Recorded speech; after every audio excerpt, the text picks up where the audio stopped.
Assalamualaikum warahmatullahi wabarakatuh. Oke, hello guys, dimanapun kalian berada. Perkenalkan, saya Fajar Sidik Gumelar sebagai guru mata pelajaran IPA kelas 9 di SMP Nasional Bandung. Sebelum kita mulai materi, perhatikan dulu nih beberapa informasi yang akan saya sampaikan.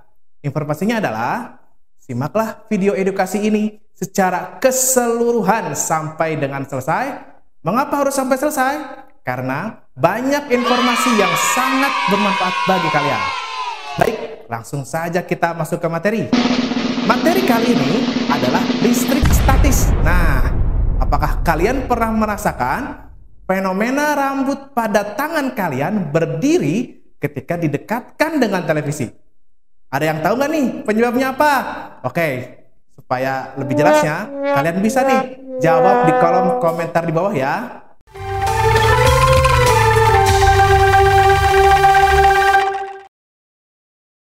Nah, kita perhatikan gambar berikut.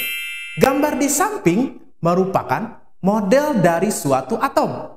Perlu kita ketahui, ternyata setiap atom tersusun dari inti atom dan elektron. Inti atom atau yang disebut nukleus terdiri atas proton dan neutron. Adapun elektron, seperti pada gambar di samping, bergerak mengelilingi inti atom pada lintasannya atau orbit dan mendapat gaya tarik dari inti atom. Nah, pasti kalian heran, apa itu elektron dan proton? Partikel yang bermuatan negatif itu disebut elektron dan partikel yang bermuatan positif disebut proton. Massa proton dan elektron lebih besar dibandingkan dengan massa elektron. Gaya ikat inti terhadap elektron antara bahan satu dengan yang lainnya berbeda karena sesuatu hal. Elektron dapat lepas dari lintasannya dan berpindah ke atom lain. Perpindahan elektron tersebut menyebabkan perubahan muatan suatu atom. Berdasarkan hal itu, atom dikelompokkan menjadi 3, yaitu bermuatan negatif, positif, dan netral. Atom dikatakan bermuatan negatif jika kelebihan elektron, sedangkan atom dikatakan bermuatan positif jika kekurangan elektron. Adapun yang dikatakan atom netral jika jumlah proton dan elektronnya sama. Muatan positif atau proton ditandai dengan simbol plus, sedangkan muatan negatif atau elektron ditandai simbol min atau minus. Nah, supaya kalian lebih memahami atom muatan positif atau negatif, kita perhatikan gambar berikut. Gambar A, benda memiliki masing-masing 4 muatan positif dan muatan negatif. Karena jumlah proton sama dengan jumlah elektron, maka benda tersebut termasuk benda bermuatan netral. Gambar B, benda bermuatan 8 muatan positif dan 3 muatan negatif. Karena jumlah proton lebih banyak daripada jumlah elektron atau benda kekurangan elektron, maka benda tersebut termasuk bermuatan positif.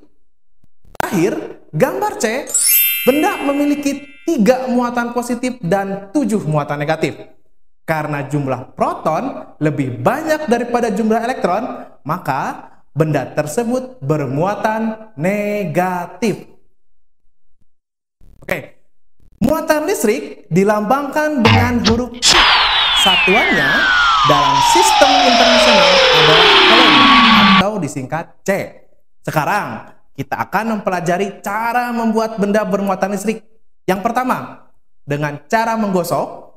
Kita perhatikan gambar di samping.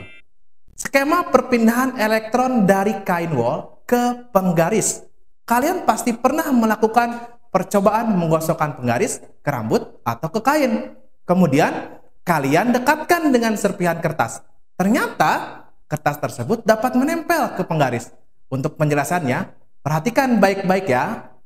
Nah, ketika penggaris plastik digosok kain wol atau rambut, berarti memberikan energi kepada elektron untuk berpindah.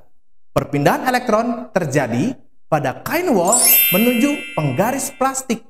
Penggaris plastik akan bermuatan negatif karena mendapatkan sejumlah elektron dari kain wol. Akibatnya, penggaris plastik kelebihan elektron.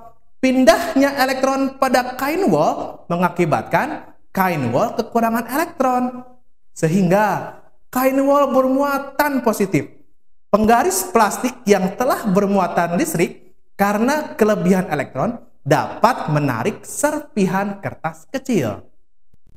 Kita lanjut ke cara kedua, yaitu induksi. Induksi atau pengaruh listrik dapat digunakan untuk membuat benda netral menjadi bermuatan listrik. Benda bermuatan negatif, jika didekatkan pada benda netral, akan menarik semua muatan positif benda netral ke salah satu ujungnya, akibat ujung yang lain bermuatan negatif. Untuk lebih jelasnya, kita perhatikan gambar berikut. Pada gambar tersebut, terlihat serpihan kertas yang dapat ditarik oleh penggaris. Penggaris plastik yang digosok dengan kain wol dapat menarik kertas-kertas kecil. Serpihan kertas kecil dapat ditarik penggaris plastik yang telah bermuatan listrik negatif. Karena kertas kecil yang netral itu terinduksi oleh muatan negatif dari mistar plastik. Pada gambar dapat dilihat bahwa elektron pada ujung kertas yang dekat dengan mistar akan ditolak dan pindah ke bagian ujung lainnya. Adapun muatan positif kertas kecil akan ditarik dan berkumpul mendekati bagian ujung kertas yang dekat dengan penggaris. Akibat perbedaan jenis muatan tersebut, terjadilah tarik-menarik antara kertas dengan penggaris. Karena penggaris memiliki jumlah muatan elektron yang lebih banyak, maka penggaris dapat menarik kertas kecil. Nah, oke, gimana? Sudah paham kan materi yang tadi Bapak jelaskan? Oke, demikian informasi yang bisa Bapak sampaikan. Mudah-mudahan bisa dipahami dan dimengerti. Akhir kata, saya Fajar Sidik Gumelar, mohon pamit dan sampai jumpa lagi. Terima kasih, hatur nuhun. Wassalamualaikum warahmatullahi wabarakatuh.